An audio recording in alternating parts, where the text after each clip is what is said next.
우리 삶을 가장 완전하게 이끄시는 하나님을 신뢰합니다. 막막한 그 길 앞에서 주님을 따라 한 걸음 내디딜 용기를 얻길 바랍니다. 다 함께 사도신경으로 우리의 신앙을 고백하겠습니다.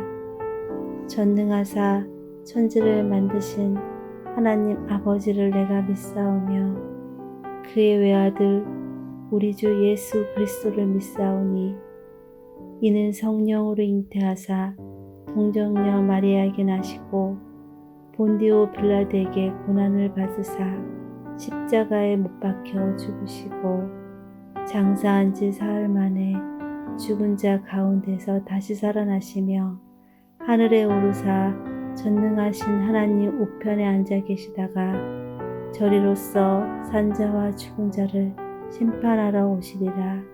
성령을 믿사오며 거룩한 공예와 성도가 서로 교통하는 것과 죄를 사하여 주시는 것과 몸이 다시 사는 것과 영원히 사는 것을 믿사옵나이다. 아멘.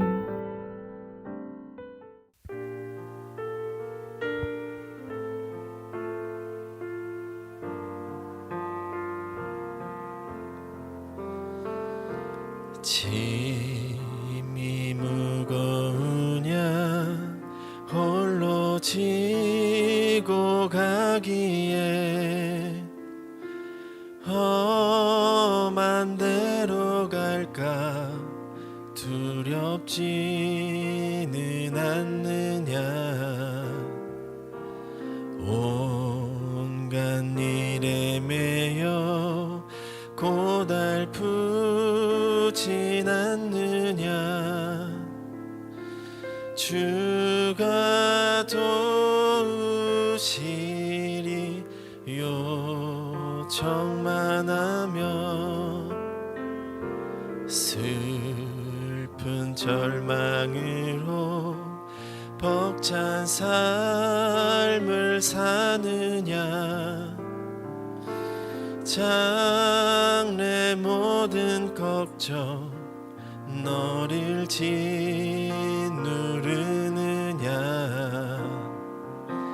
친구 잃고 지쳐 내 갈 길 잃었느냐 오늘 주께 오면 도와주시리 우리 기도를 언제 어디나 들으시며 큰 사랑으로 감싸주시고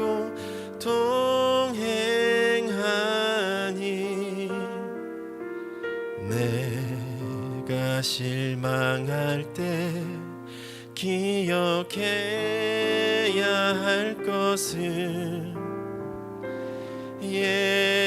예수께 가면 주 내게 오리라 내가 실망할 때 기억해야 할 것은 예수께 가면 주 내게 오리라.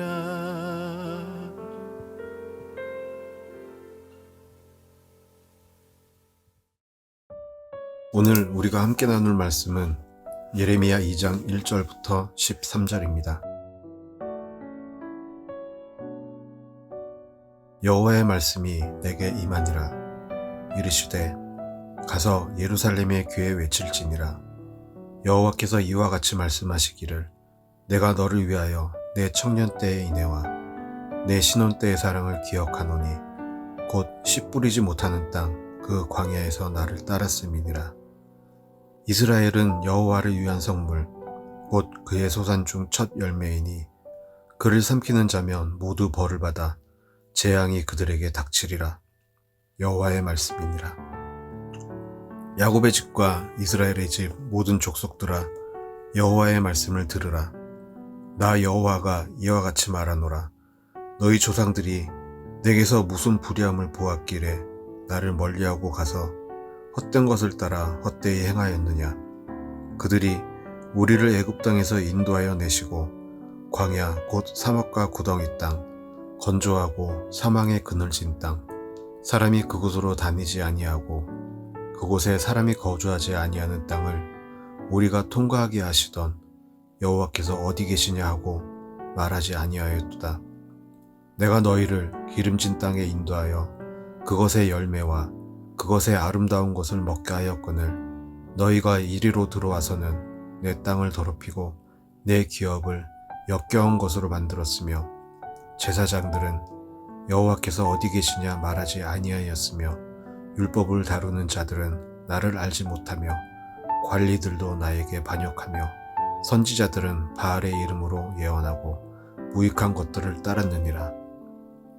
그러므로 내가 다시 싸우고 너희 자손들과도 싸우리라. 여호와의 말씀이니라. 너희는 기띔 섬들에 건너가 보며 게달에도 사람을 보내 이 같은 일이 있었는지를 자세히 살펴보라. 어느 나라가 그들의 신들을 신 아닌 것과 바꾼 일이 있느냐. 그러나 나의 백성은 그의 영광을 무익한 것과 바꾸었도다. 너 하늘아, 이 일로 말미암아 놀랄지어다. 심히 떨지어다. 두려워할지어다. 여호와의 말씀이니라.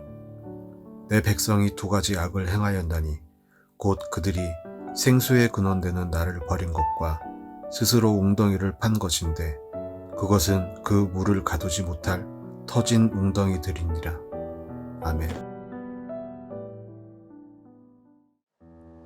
반갑습니다. 오늘 예레미야 2장 1절부터 13절을 중심으로 광야에서도 라는 주제의 말씀을 함께 나누겠습니다. 예레미야가 활동했던 시대는 북이스라엘은 이미 멸망을 했고 남유다만 남아있던 그런 시대였습니다.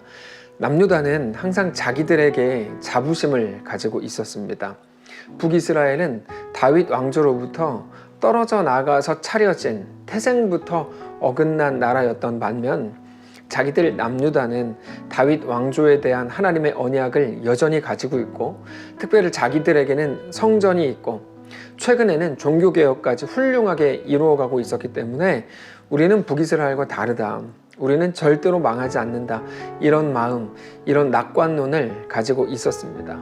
그러나 그러면서도 현실적으로는 그 신앙을 끝내 지켜나가는 모습은 또 아니었습니다. 하나님께서는 아수르, 바벨론 혹은 애굽 이런 나라들과 손잡는 것을 매우 싫어하셨음에도 불구하고 남유다는 그때그때 국제 정세에 따라서 여기 붙었다가 저기에 붙기도 하는 그런 모습을 계속 보여주더라는 거죠. 현실적으로 아수르를 같이 대적하기 위해서 애굽과 손을 잡고 그러면서 또 바벨론과 대항하자 애굽이 그럴 때는 또 애굽에 맞서고 이런 모습들, 나중에는 또 바벨론을 대적하기도 하고 그러다가 나중에는 애굽이 바벨론에게 갈그미스 전투에서 집니다. 그러자 또다시 바벨론에게 붙게 되는 그런 현실적인 정책들을 펴나갔습니다.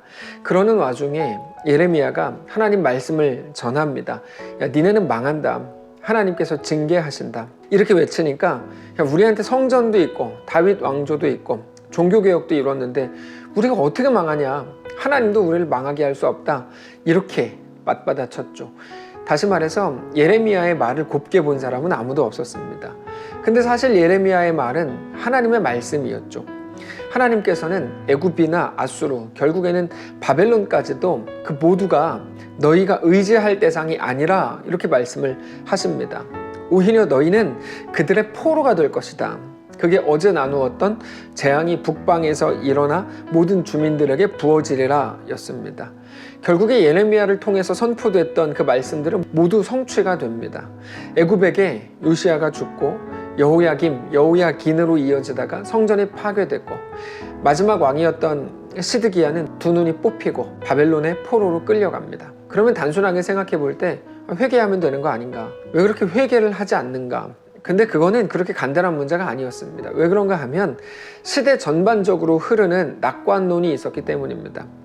북이스라엘은 태생부터가 못난 놈들이었지만 남유다에는 성전이 있었고 다윗 왕조에 대한 하나님의 언약이 있었고 종교개혁이 있었기 때문이라고 말씀을 드렸죠.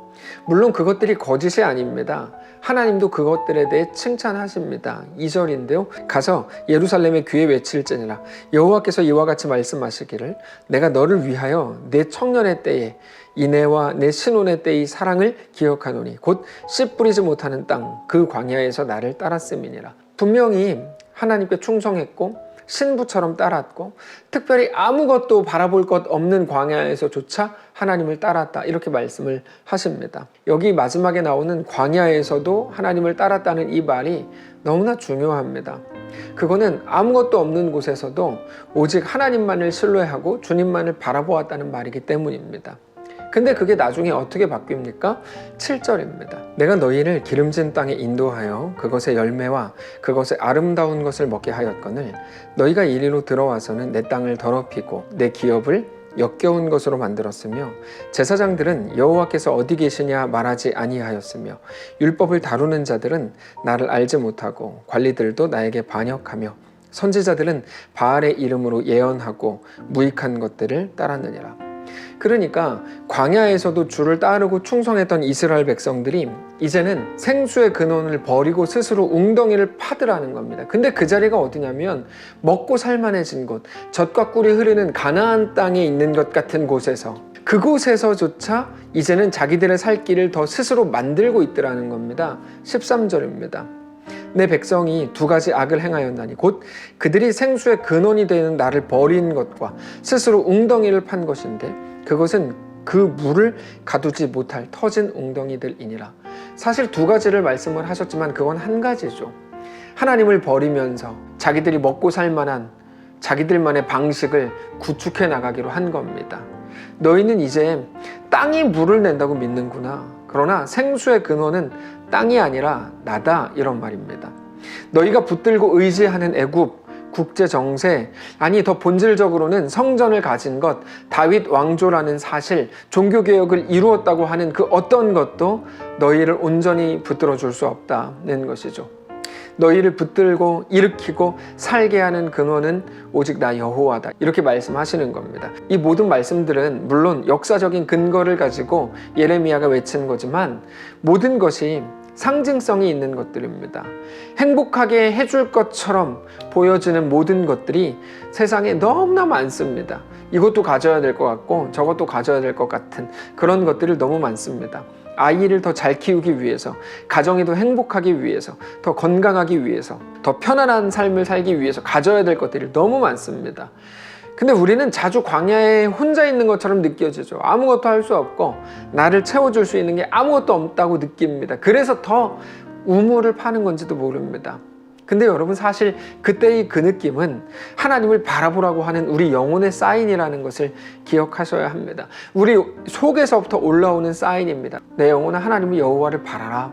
너의 유일한 소망은 하나님밖에 없다. 그거 얘기하는 거거든요.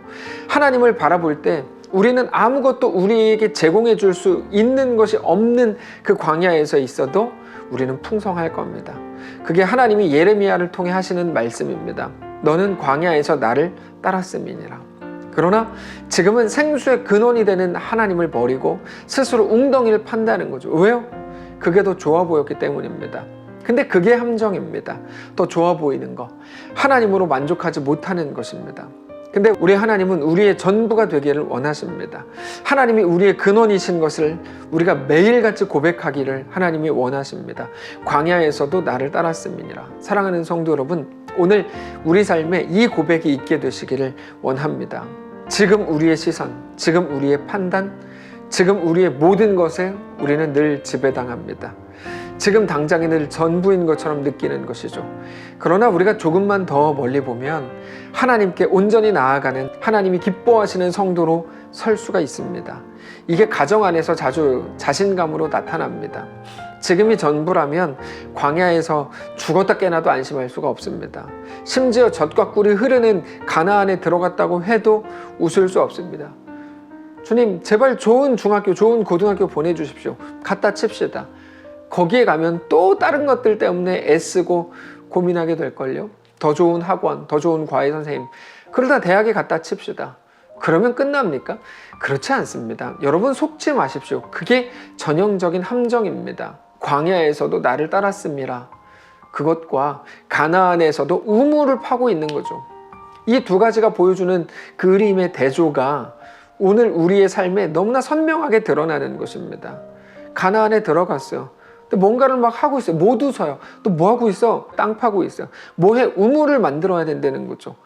전화 돌리고 알아보고 불안해하면서 자식을 위해서 그런다고 하는 거예요. 오직 하나님을 바라보시기를 바랍니다. 광야에서도요. 하나님이 근원이신 것을 안다면 모든 것을 갖춘 것 같은 가나안이 아니라 아무것도 없는 것 같은 광야에서도 불안해하지 않는답니다. 안심이 된답니다. 하나님의 마음을 아십니까? 하나님은 하나님이 우리에게 그런 존재가 되기를 원하시는 것입니다. 광야에서도 폭풍 속에도 하나님이 창조주요 전능자이신 것을 알아서 하나님으로 인해 늘 만족하는 것, 그게 우리의 사명인 것을 꼭 기억하실 수 있기를 바랍니다.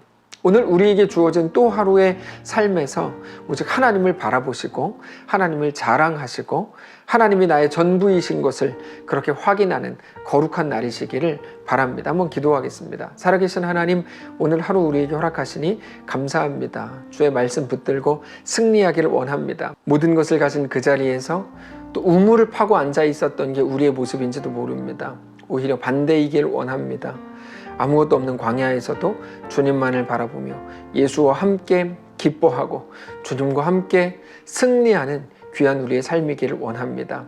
오늘 잘 준비하고 내일 거룩한 주일 주 앞에 온전히 나아가게 하시고 주님과 믿음으로 동행하는 귀한 날 되도록 축복하시옵소서. 이번 한 주 하나님의 은혜로 살았습니다. 또 새롭게 시작되는 새로운 한 주 가운데 하나님의 놀라운 은혜를 누리고 기대하며 소망하고 하나님만 우리의 전부이심을 고백하는 귀한 또 새로운 한 주 되도록 축복하시옵소서. 감사드리며 살아계신 예수님의 이름으로 기도합니다. 아멘. 사랑하는 성도 여러분, 하나님께서 오늘 하루 우리에게 또 허락하셨습니다. 믿음 가지고 승리하시기를 바라고, 내일 어버이 주일입니다. 우리에게 허락된 선배들, 또 우리 부모님들 사랑하고 존경하며 귀하게 하나님 앞에 예배하는 귀한 주일 되시기를 주님 이름으로 축복합니다.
주